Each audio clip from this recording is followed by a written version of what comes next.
नमस्कार, जय शिवराय.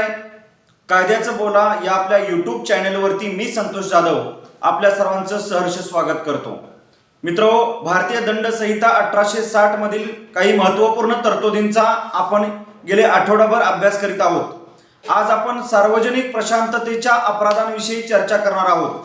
म्हणजे समाज व्यवस्था अस्थिर होणे किंवा अशांत होणे किंवा सामाजिक स्वास्थ्य बिघडवणाऱ्या ज्या कृती असतात त्या कृतींच्या बाबतीमध्ये भारतीय दंड संहिता 1860 मध्ये कोणत्या प्रकारच्या तरतुदी आहेत किंवा अशा गुन्ह्यांना कशा प्रकारे शिक्षा आहेत या बाबतीतली सविस्तर माहिती, सविस्तर मार्गदर्शन भारतीय दंड संहितेच्या प्रकरण 8 मध्ये कलम 141 ते 161 पर्यंत माहिती देण्यात आलेली आहे. आता भारतीय दंड संहिता 1860 मधील 23 प्रकरणापैकी काही महत्त्वाची प्रकरण आपण बघतोय.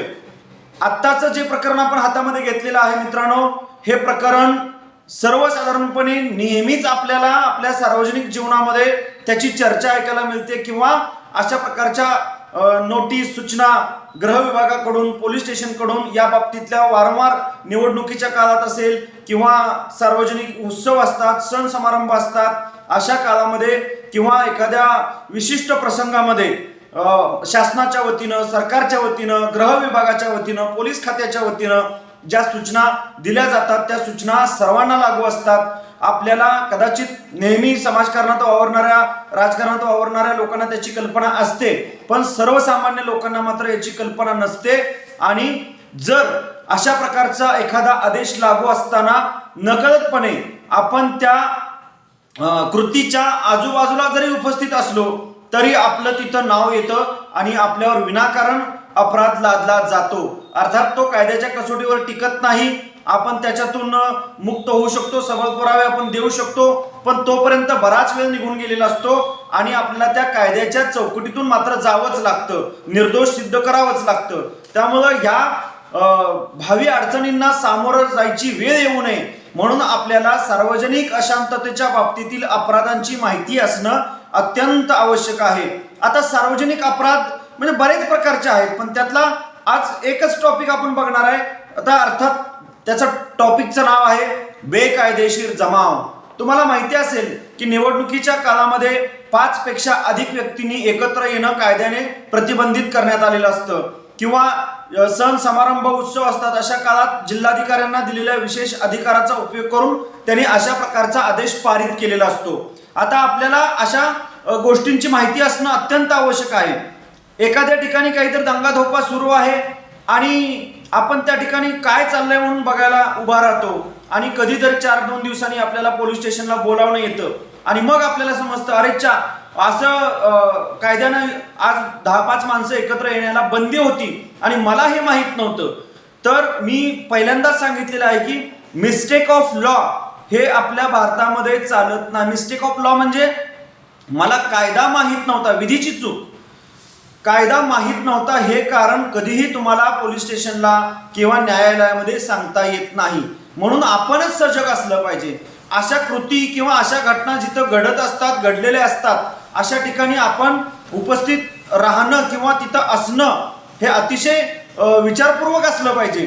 काय चाललेलं आहे नेमकं, हा एखादी गोष्ट चांगली घडते ठीक आहे, पण कायद्याचा आदेश असताना एखादं अपकृत्य घडत असेल, एखादा जमाव बेकायदेशीरपणे काही अपराध करत असेल तर आपण अशा ठिकाणी न थांबता उलट थांबू नये. याचा अर्थ त्याला प्रतिबंध होण्यासाठी ज्या कायदेशीर बाबी आहेत त्या बाबींचा पुरेपूर अवलंब आपण केला पाहिजे. ते थांबण्यासाठी किंवा ते बंद होण्यासाठी आपण निव्वळ तिथून निघून गेलो, टाळलं तरी सुद्धा कदाचित आपण आपल्यावर गुन्हा लावला जाऊ शकतो किंवा आपण त्याला जबाबदार राहू शकतो. म्हणून बेकायदेशीर जमावाच्या बाबतीमध्ये कलम 141 मध्ये सांगितलेलं आहे की 5 किंवा त्यापेक्षा अधिक व्यक्ती एकत्र येऊन जर एखादं बेकायदेशीर उद्दिष्ट किंवा ही 5 माणसं एकच असं काहीतरी उद्दिष्ट ठरवतात की ज्यामुळं दंगा निर्माण होईल, सामाजिक अशांतता प्रस्थापित होईल, समाजाचं स्वास्थ्य बिघडेल, अस्थिरता आणि भीतीचं वातावरण निर्माण होईल, अशा प्रकारची कृती करण्याचं उद्दिष्ट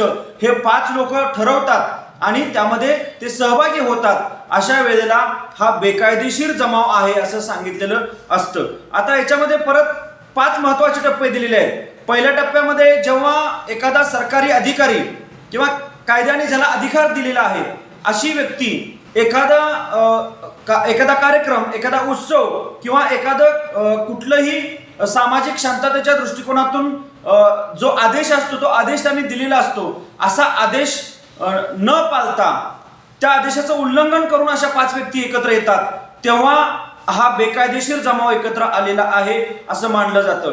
दुसरं असं आहे की कुठलाही कायदा आपण जर कुठलाही आदेश किंवा कायदा पारित झालेला असेल की बाबा या परिसरामध्ये इथपासून इथपर्यंत कुणीही 5 पेक्षा अधिक लोकांनी एकत्र यायचं नाही.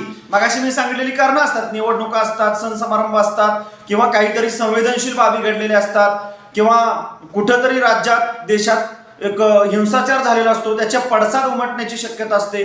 अशा वेळेला जर एखाद्या अधिकाऱ्यानं त्या कार्यक्षेत्राचा जो अधिकारी असतो, तहसीलदार असतील, जिल्हाधिकारी असतील, पोलीस खात्याचे दर्जाचे वरच्या दर्जाचे अधिकारी असतील, त्यांचा जर आदेश तिथं लागू असेल आणि असा आदेश लागू असतानाही त्या आदेशाची अंमलबजावणी करत असताना आपण त्या अधिकाऱ्याला किंवा त्या अधिकाऱ्याने नेमलेले जे कोणी कर्मचारी असतील, त्या आदेशासाठी काम करणारी जी माणसं असतील, उदाहरणार्थ पोलीस असतात, तहसीलदारांच्या हाताखाली महसूलचे काही अगदी तलाठी, ग्रामसेवक, कोतवाल सुद्धा असू शकतो, की ही माणसं जर त्या कायद्याच्या रक्षणासाठी किंवा त्या आदेशाच्या पालनासाठी त्या परिसरामध्ये काम करत असतील आणि त्यांना जर आपण प्रतिबंध, त्यांना विरोध किंवा त्यांना हुसकावून लावणं किंवा त्यांच्या बाबतीमध्ये त्यांना कुठल्याही परिस्थितीमध्ये त्या आदेशाचं पालन न करू देणं, अशा बाबतीत किंवा अशी कृती जर आपण करू लागलो तरी सुद्धा आपल्याला इथं बेकायदेशीर जमावाच्या अंतर्गत असणारे गुन्हे आपल्यावरती दाखल होऊ शकतात.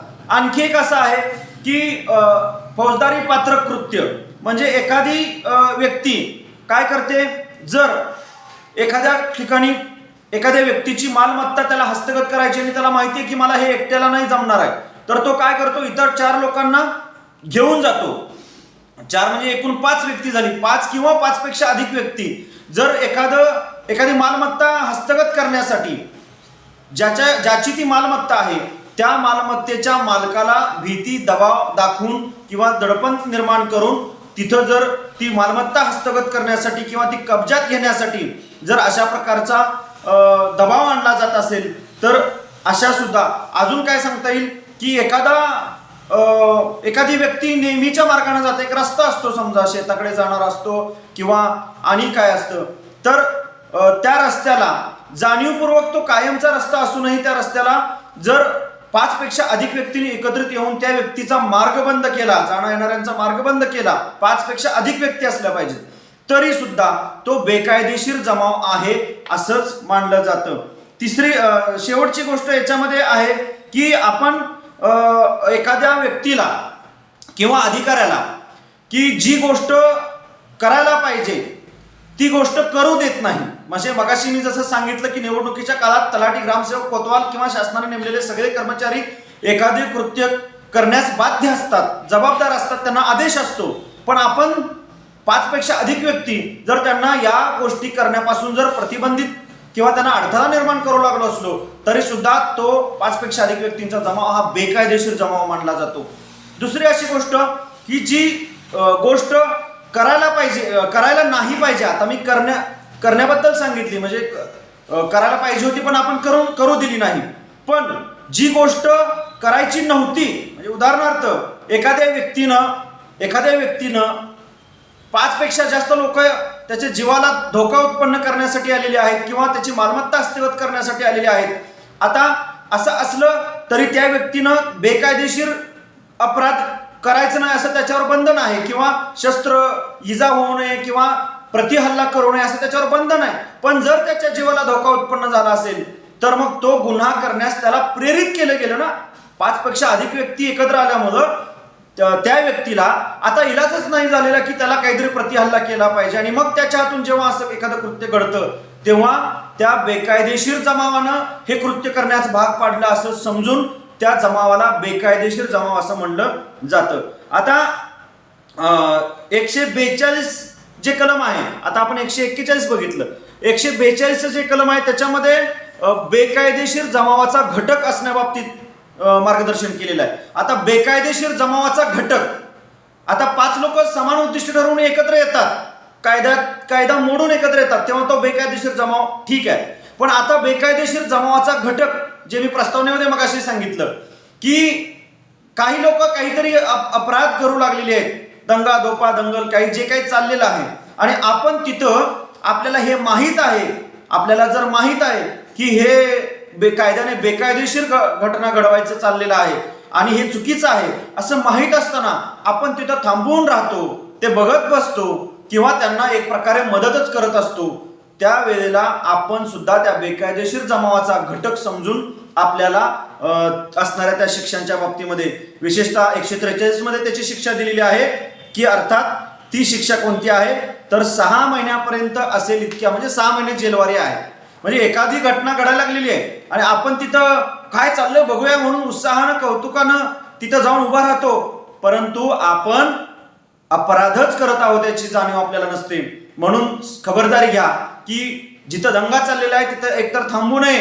आता थांबू नये असं म्हणणं बेजबाबदार ठरेल, पण न थांबता आपण कायदेशीर यंत्रणांना तिथली माहिती देण्याचं ताबडतोब काम हाती घेतलं पाहिजे, तरच आपण भारताचे जबाबदार नागरिक म्हणून या भारतात राहण्यास पात्र असू. असंच अगदी मी घटनेमध्ये अशाच तरतुदी आहेत, आपल्या कर्तव्यामध्ये सुद्धा आहे. कायदा सुव्यवस्था शांतता पाळण्यासाठी योग्य मदत करणे हे आपल्याला मूलभूत अधिकारामध्ये मूलभूत कर्तव्यामध्ये आपल्याला सांगितलेलंच आहे. त्यामुळे हेही कर्तव्य आपल्याला धाडसानं करावं लागेल.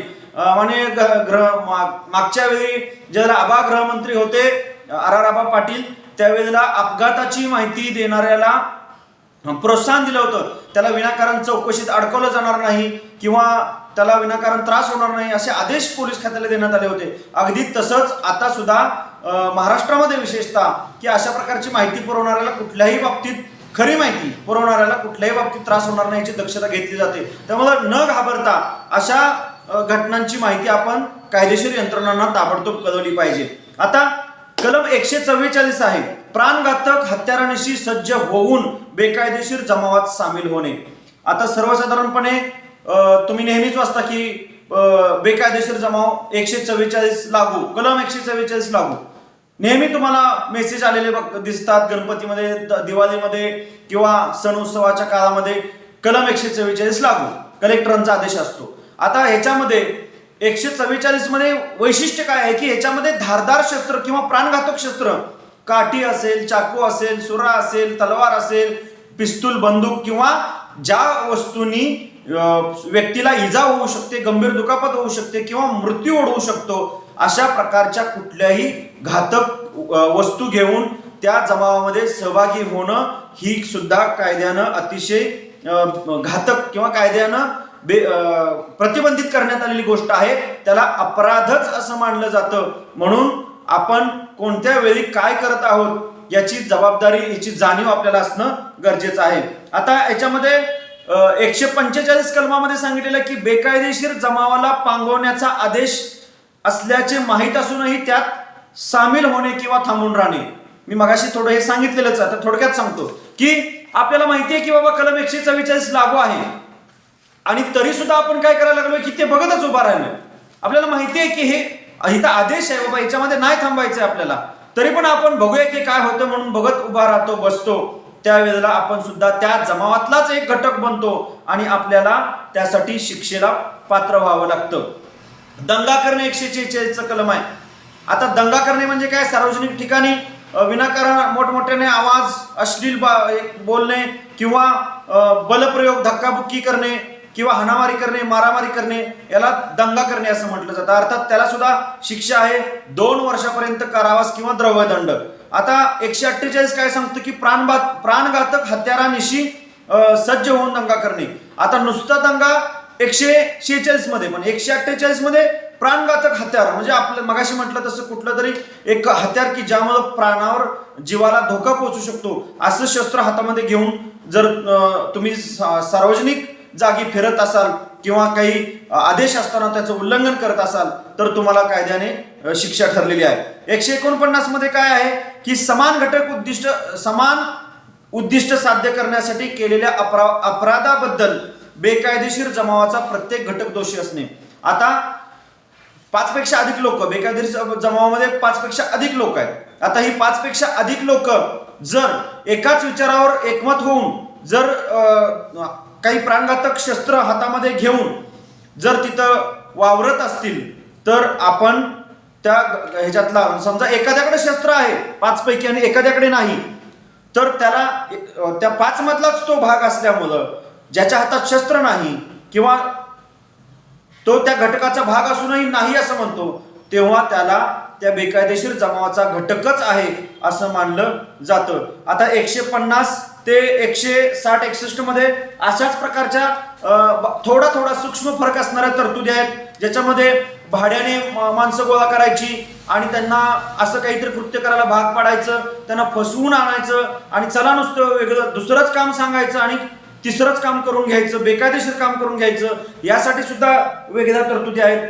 धर्म, वंश, जात, लिंग याच्या बाबतीमध्ये काही सामाजिक अशांतता किंवा 2 समूहामध्ये 2 जातींमध्ये तेढ निर्माण होईल अशा प्रकारच्या कृती सुद्धा कायद्याने प्रतिबंधित करण्यात आलेल्या आहेत. याच्यामध्ये 2 वर्ष ते 5 वर्षापर्यंतच्या कारावासाच्या शिक्षा आणि द्रव्यदंडाच्या शिक्षा सुद्धा याच्यामध्ये ठोठावण्यात आलेल्या आहेत.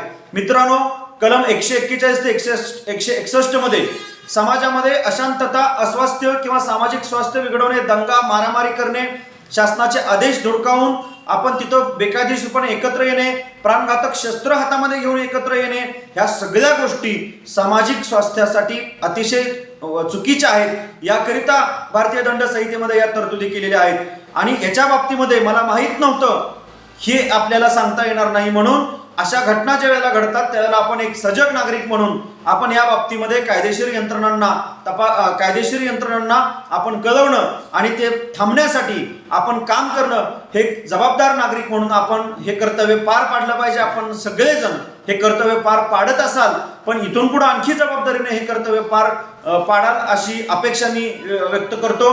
तुम्हाला सगळ्यांना माहिती आहे की ज्या वेळेला अशा काही दंगली होतात किंवा अशा काही घटना घडतात त्यावेळेला विनाकारण अनेक लोकांची नावं पोलीस स्टेशनला येतात आणि मग तिथून जो काही त्या कुटुंबाला किंवा त्या व्यक्तीला इतका पश्चाताप होतो, आर्थिक, मानसिक, शारीरिक प्रचंड हाल होतात अशा कुटुंबांचे आणि प्रतिष्ठेला धक्का पोचतो. म्हणून आपण अशा घटनांमध्ये कितपत सहभागी व्हायचं किंवा कशा प्रकारे त्याचा भाग व्हायचं का व्हायचं नाही या बाबतीत आपण गांभीर्याने विचार करावा, तो आपण कराल अशा प्रकारची अपेक्षा व्यक्त करतो. आणि आजच्या भागामध्ये आपण इथंच थांबूया. आपण सर्वांनी माझ्या या YouTube चॅनलला लाईक केलंय, सबस्क्राईब केलेलं आहे, शेअर सुद्धा करा. आपल्या प्रतिक्रिया सुद्धा लाख मोलाच्या आहेत. आपण सगळेजण माझ्याशी असंच जोडून राहा. आजच्या पुरता आपण इथंच थांबू. जय हिंद, जय शिवराय.